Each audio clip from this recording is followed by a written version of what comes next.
Tourisme, patrimoine culturel, TPC+, nous sommes, mesdames et messieurs, lundi 15 novembre 2021. Et si déjà, le mercredi 10 novembre dernier, le retour des 26 œuvres d'art ont effectué leur retour triomphal au Bénin grâce à la détermination et l'engagement du président Patrice Talon. Alors, notre existence dans l'arène médiatique ici au Bénin n'est donc pas une erreur. Suivez-nous chaque fois et toutes les fois. Nous sommes lundi aujourd'hui, mesdames et messieurs, c'est votre émission Conseil du médecin qui s'ouvre donc à vous. Et comme à notre habitude, chaque lundi sur TPC Plus TV, ici même au Bénin, à Porto Novo, deux invités en plateau pour parler d'un sujet, sinon d'un mal. Aujourd'hui, l'un répond au nom du docteur Ebed Osuovo. Il est médecin interniste, directeur de la clinique Rafa au cœur de la ville capitale. L'autre, en face, est dignitaire et conservateur de la culture et de la tradition. Il s'appelle Oloyema Diaobadje Mas Tizane Temitokpe Omo Odoagba. Tout pour la santé. Il est originaire, oui, du pays Nago. Avec ses invités du jour, mesdames et messieurs, on s'intéressera au cours de cette émission d'un mal.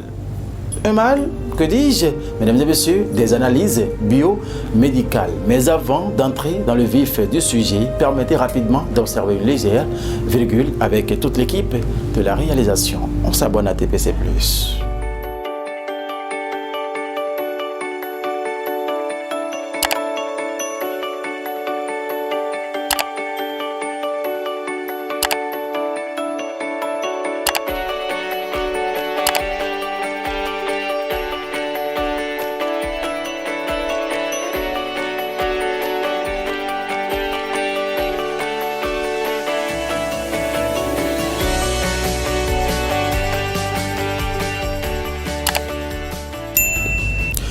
Présent sur nos canaux de diffusion, notre page Facebook, notre page YouTube, le site internet. Donc, vous êtes donc disponible matin, midi, soir, 7 jours sur 7. On parle des analyses biomédicales. Mais quand on entend parler de cela, que faut-il retenir tout simplement? Docteur Ebed Osuovo nous en parle.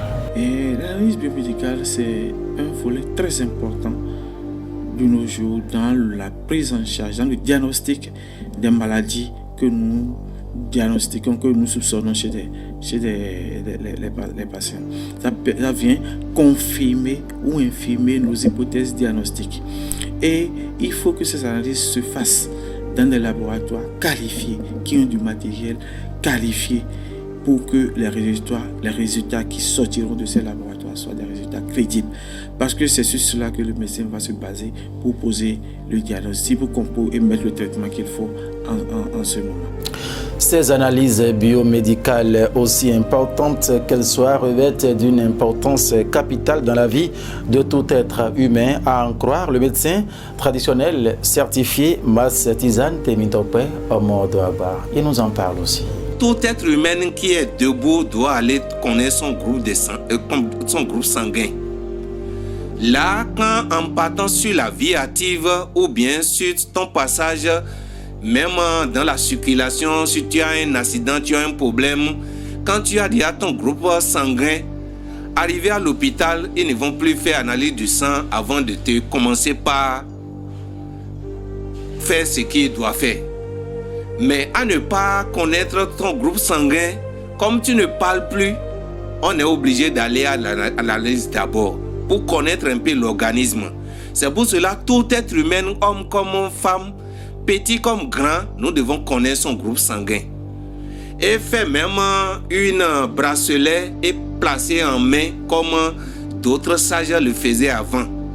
Si c'est O+, O-, B+, A+, ainsi de suite, il faut placer ça sur une bracelet. Madame peut porter, l'enfant peut porter. Là, quand l'enfant a des problèmes en circulation, l'hôpital automatiquement saisit l'opportunité pour commencer par travailler sans même l'arrivée des parents. Vous voyez? Dans les chapelles, au niveau des couvents ou même dans les instances reconnues bien indiquées pour la légalisation d'un acte de mariage, ces analyses biomédicales s'imposent donc à tout nouveau couple. Ceci pour des raisons claires, concises et précise. N'est-ce pas cela, docteur Ebedo Suyovo? Il y a certaines maladies qui sont là et qui, quand les couples sont atteints de ces maladies, c'est préjudiciable pour leur progéniture. Par exemple, les drépanocytaires, les porteurs de traits de drépanocytose. Un homme AS qui se met avec une femme AS, vous êtes d'accord avec moi qu'ils ont 25% de chances de donner des enfants SS, drépanocytaires SS. Et dans ces conditions, cet enfant SS qui naît, drépanocytaire qui naît, ne peut pas être une joie pour cette famille parce que l'enfant va faire des crises de façon répétitive qui sera conséquence de l'absence de joie dans la famille parce que le papa ou la maman sera obligé tout le temps de se retrouver à l'hôpital. Ce sera des manques et des absences au travail et le papa aussi ne peut pas être en forme psychologiquement pour s'occuper du travail qu'il doit faire. C'est une source énorme de dépenses parce qu'il faut aller chaque fois payer des médicaments. Donc c'est pas la joie après. Donc si on fait déjà le test et on sait qu'on est porteur du trait de la drépanocytose, le conseil à faire à ce moment, c'est de leur conseiller de ne pas se marier, mais ils sont libres de le faire parce qu'au moins ils seront informés des risques et ils sauront quoi faire pour prendre les risques. Quand cela abstiendra, ils sauront qu'ils ont pris une décision en connaissance de cause. À part la drépanocytose, nous avons le VIH/SIDA aussi qu'il faut faire pour pouvoir identifier si la personne elle est séropositive ou non. Et en fonction de cela, le couple prend ses responsabilités en toute connaissance de cause. Il y a les hépatites B et C que nous demandons également pour savoir. Tous ces examens que l'on demande avant le mariage, c'est pour que les partenaires qui veulent s'engager sur cette voie sachent ce dans quoi ils s'engagent pour pouvoir prendre les décisions qu'il faut à tout instant. Donc si le couple vient voir le médecin et qu'on fait l'électrophorèse de l'hémoglobine et on voit qu'ils sont porteurs du trait drépanocytaire, c'est-à-dire s'ils sont E2 ASAS. S'ils sont ASAS, ils ont 25% de chance d'avoir un enfant drépanocytaire SS. Ils ont 50% de chance d'avoir un enfant sain AA. Et ils ont 25% des cas, des chances d'avoir un enfant AS. Vous voyez? Parce que si la mère donne A et le père donne A, ce sera AA. Si la mère donne S, le père donne S, ce sera SS. Si le père donne S et la mère donne A, ce sera AS. Vous voyez? Donc, dans ces conditions, c'est un hasard. On ne sait pas ce qui adviendra. Ils peuvent avoir le premier enfant qui ne serait pas malade, qui serait AA ou AS, porteur du trait comme eux. Il va vivre correctement. Mais ils peuvent avoir aussi la chance d'avoir que des enfants SS. C'est-à-dire à chaque fois qu'il y a naissance, ce sera un enfant qui reçoit un hémoglobine S du père et un hémoglobine S de la mère. Parce que c'est 25% de chance d'avoir un enfant drépanocytaire SS. Vous voyez, dans ces conditions, l'enfant drépanocytaire, surtout dans les 5 premières années de vie, est pratiquement à l'hôpital tout le temps. 6 mois sur 12, il est à l'hôpital. Et ça a un coût énorme, et non seulement financier, mais sociologique, sur le plan du travail des parents. Ça pèse sur la famille. Un enfant drépanocytaire, ça pèse énormément. Imaginez-vous qu'un couple qui a 4 enfants et les 4 sont drépanocytaires, vous voyez que ce couple-là n'a pas de... Il y a très peu de chances que ce couple-là puisse survivre, puisse résister à autant de coups. Ça fait partie des raisons pour lesquelles, après, ces couples se séparent, parce que les conséquences qui apparaissent après sont énormes à gérer. Donc, le médecin a l'obligation d'expliquer à ce jeune couple qui veut se mettre ensemble, voilà les risques. Mais c'est à ce couple de prendre les responsabilités et de dire non, nous sommes informés, nous sommes conscients du fait que nous avons des chances de faire des enfants drépanocytaires, mais nous prenons le risque de le faire. Et là, c'est en toute connaissance de cause. Personne ne viendra après dire que je n'étais pas informé, ou le monsieur m'a trompé, ou c'est la femme qui m'a trompé en ne me disant pas ou en ne me révélant pas son état avant qu'on ne se mette en couple. Deuxième chose, quand nous parlons de la sérologie HIV, nous savons actuellement il y a des évolutions, il y a d'énormes progrès où il y a des médicaments qui permettent de vivre avec le VIH en toute tranquillité. Donc, et le risque de transmission du virus est également de moins de 2% au Bénin.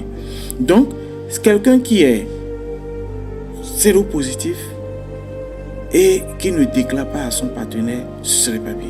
Mais s'il déclare à son partenaire, le partenaire, oui, avec les risques et tout le fait qu'il y a des médicaments et tout, nous sommes décidés à nous mettre ensemble et d'avoir des enfants et qui ne soient pas séropositifs, ou que le monsieur même ne soit pas, ou la dame ne soit pas séropositive dans le couple, malgré le fait qu'ils aient des relations sexuelles. Il faut qu'ils aient l'information et comment ils vont gérer l'information. Mais c'est quand l'un des partenaires n'a pas l'information que ça se gère mal et après ça donne des complications dans le couple. À bien vous entendre, Dr Herbert Dossou-Yovo, c'est-à-dire qu'il peut y avoir des couples au sein desquels l'un peut être porteur du VIH-Sida, mais l'enfant qui naîtra sera un enfant bien portant sans avoir les gemmes du VIH-Sida, c'est ce que vous voulez dire? Oui, il y a des couples sérodiscordants, il y a des couples où c'est seul le monsieur qui est malade et la femme n'est pas malade, ou c'est la femme qui est malade et le monsieur n'est pas malade. Et dans tous les cas, le VIH se transmet à la naissance, très peu à la naissance, au moment où il y a coupure du cordon ombilical.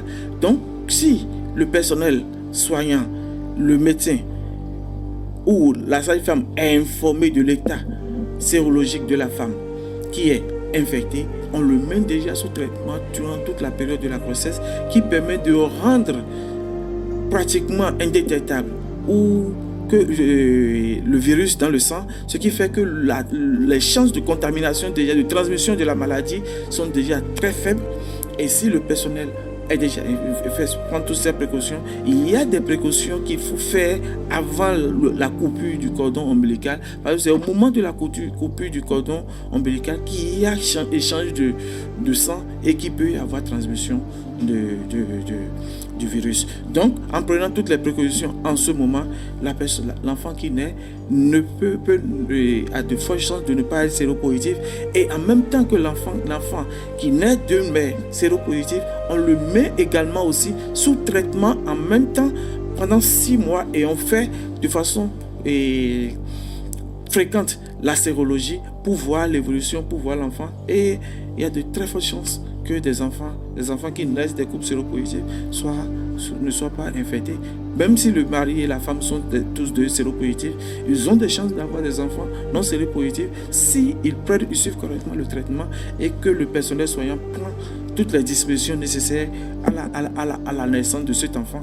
Et on a plus de 75% de chances d'avoir des enfants qui soient séronégatifs.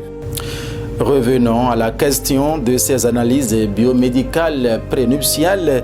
Temi Tokwe, Omodoagba Mastizane, médecin traditionnel certifié, se prononce également à ce sujet et on l'écoute. Et vous devez savoir que c'est bon de faire l'analyse biomédicale avant d'aller au mariage. Parce que ça amène beaucoup des histoires et beaucoup de désaccords et aussi beaucoup de soucis après le mariage.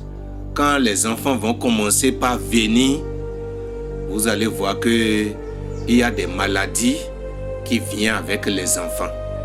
Et quand c'est ainsi, il ne peut pas avoir la paix dans de pareils foyers. Donc c'est pour cela il faut faire l'analyse d'abord pour contrôler son sang.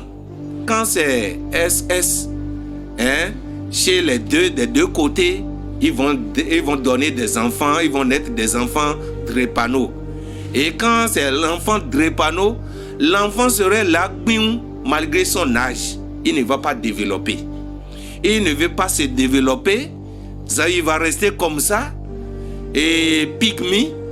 et quelques années après ou bien des années après, d'autres peuvent aller jusqu'à 10 ans, moins de 10 ans et mourir. Quand il y a la pluie qui veut commencer par bassin plein et le ciel est sombre, ils vont commencer par sentir des douleurs sur tous les corps. Et ça commence déjà. Les parents vont commencer par passer de l'hôpital au hôpital ou bien de pharmacie en pharmacie pour en chercher des calmants.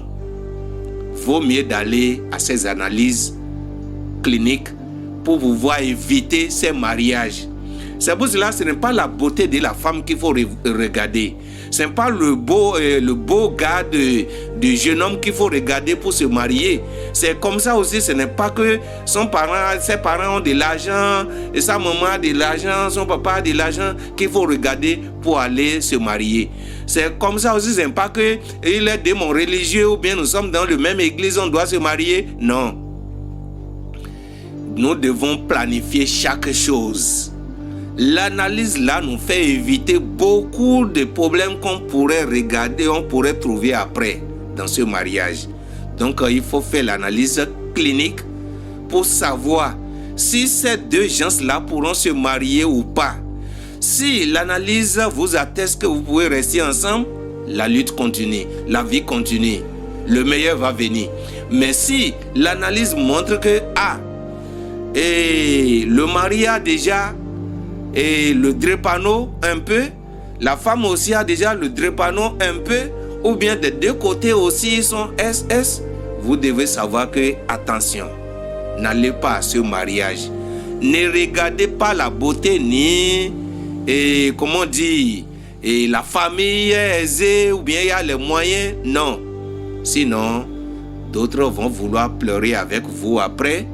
D'autres ne vont pas pleurer, ils vont vous dire, mais il y a déjà des civilisations. Ce qu'ils devaient faire avant, c'est ça qu'ils n'ont pas fait. Et c'est pour cela qu'ils sont atteints par cette maladie. Ne pas se baser uniquement sur la beauté de l'homme ou de la femme, ou bien également sur les biens matériels avant d'aller au mariage. Ah oui, nous sommes tous d'accord. Vous avez été donc clair avec vos conseils. Mais pour les porteurs de la drépanocytose, est-ce qu'il n'y a pas des mesures peut-être à prendre, médecin traditionnel? Ils sont obligés de faire régime alimentaire et savoir des interdits qu'il ne faut pas prendre quand on est drépano. Et savoir boire, savoir manger. D'autres n'arrivent pas à contacter ceux à qui de droit pour savoir qu'est-ce qu'il faut éviter, qu'est-ce qu'il ne faut pas éviter. Mais si vous avez déjà des pareils enfants chez vous, rapprochez-vous de nous. Nous allons vous donner des conseils qu'il faut et aussi des recettes que nous avons faites.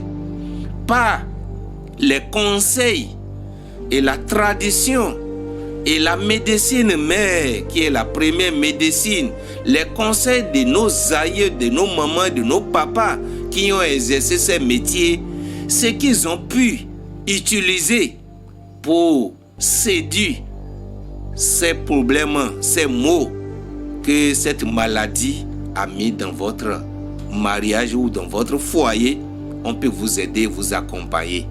Parce que tant qu'il reste à faire, c'est comme si rien n'a été fait. Tourisme et patrimoine culturel TPC+ TV, c'est également des mesures à la traditionnelle, même si les analyses cliniques s'imposent. La faisabilité, oui, des faits pour un mariage sans risque sanitaire, Mass Tisane Temitokpe Omo Odoagba conseille également d'autres mesures avant d'aller au mariage. Il s'agit ici, mesdames et messieurs, de la géomancie, le phare en d'autres termes. On peut aller faire les analyses cliniques et aussi faire la consultation par le phare aussi pour voir si le devant ne serait pas sombre. Parce que le phare aussi connaît ce qui s'est passé hier, dans le passé, le présent et dans le futur. Si ton mariage doit être un mariage heureuse ou heureux, il va te le dire. Si ça ne va pas donner de fruits, il va te le dire. S'il y aura mort précoce sur votre voie, sur votre mariage, le phare le sait et pouvoir vous rassurer et pouvoir vous aider à éviter. Donc, le monde est déjà civilisé. Il vous faut déjà les choses qu'il vous faut pour connaître un peu le demain. il y en a déjà.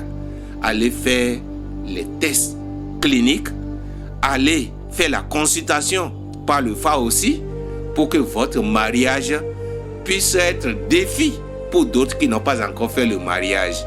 Parce que les gens le font bêtement aujourd'hui, ou les gens l'ont fait hier, et aujourd'hui maintenant, les gens disent, oui, c'est les conséquences du mariage. Les mariages ont les conséquences, mais quand tu te réveilles tôt, tu te lèves tôt, tu auras des solutions.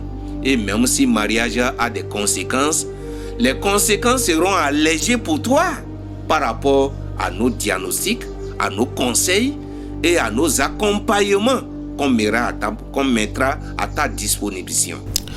Si prévenir vaut mieux que guérir, chers téléspectateurs de TPC Plus TV, retenez tout simplement que si vous voulez vivre mieux et longtemps, alors acceptez cette vie pour mieux vivre. Les analyses biomédicales, toutes les explications y afférentes étaient au menu de cette émission Conseil du médecin ce lundi 15 novembre 2021. Vous avez donc eu pour votre compte, nous n'avons donc pas la prétention d'avoir parcouru tous les aspects que vous auriez souhaité au cours de cette émission, mais nous vous promettons que notre détermination, notre engagement de vous servir matin, midi et soir en ce qui concerne la santé reste donc non négociable. Merci de nous avoir suivis, toute l'équipe, depuis la réalisation en passant par la préparation jusqu'à la présentation. Oui, vous disent merci de nous avoir suivis. Le rendez-vous, c'est encore lundi prochain, si Dieu nous prête vie. Prenez soin de vous, mesdames et messieurs, car rien ne vaut la santé, mais la santé ne vaut rien. Très bon début d'une fructueuse semaine